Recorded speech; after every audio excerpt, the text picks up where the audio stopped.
ඔයාලගේ ඔළුවේ හැම වෙලේම කැමති වෙන්නේ මොනව කරන්නද? අපි හැදිලා තින්නේ කොහොම ජීවත් වෙන්නද? කන්න අයියෝ. මුගෙන් ඇහුවොත් මූ කියයි නිදියන්න කියලා. හරි. අපි ළමයි ඔළුව හැදිලා තින්නේ සර්වයිව් වෙන්න.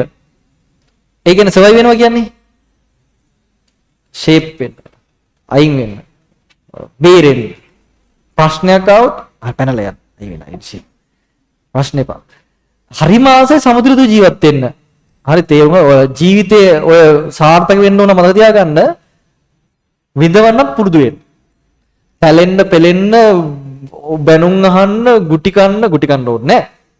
මේ මං කියන්නේ අර පීඩාවටපත් වෙන්න පුරුදු වෙලා ඉන්න. නැත්තම් සැපවත් එකක් එහෙම හම්බෙන්න හරිම කලාතුරකින්. එහෙනම් අසීමිත පිනක් තියෙනවා. එහෙම දේවල් හම්බෙන්නේ නැහැ ලේසි. මාර කට්ටක් කන්න වෙනවද? සාපේක්ෂව බහුතරයකට. සමහරුන්ට හැමදේම ලස්සනට වෙනවා. පින. ඒව පින. ඒත් ඉතින් මේ මනුස්සය කරපු දේවල්නේ. ඒව දැකලා සතුටු වෙන්න කියන්න එපා. අරුවට නම් මාර අර බලපන් අරු යකෝ උට අන්න බලපන් අර හැමදේම තියෙනවනේ බං අරුවට. යකෝ ඒගොල්ලේ පින. හොල්ලන්න එපා. ඌ කලින් ආත්මික හොඳට දේවල් දීලා හදාගෙන. තොපි ඒ කාලෙත් කලින් ආත්මවල හොයලා තියෙන්නේ. ඔව්. කියලා වගේ අනාගෙන තියෙන්නේ. හරි. ඒ නිසා මේ ඇයි ඒක මෙතනට දැන් සම්බන්ධ වෙන්නේ කොහොමද? මොකද්ද?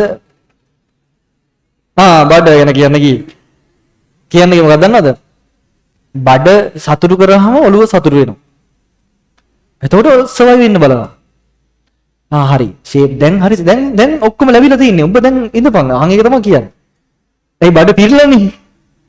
ඒ නිසා තමයි කියන්නේ ඔය මේ බඩගිනි තිනකොට වැඩ කරන්න බෑ. බඩගිනි තිනකොට බෑ. ඔළුව සමතුලිත නැහැ. වැඩි කියන්නේ කෑවට පස්සේ වැඩ කරන්නත් බෑ. රයිට්. කනකොට සීමාවට කන්න.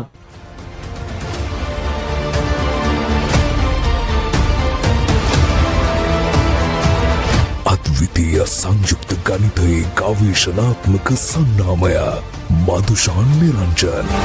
හේන කියන්නෙම ටාගට් වලට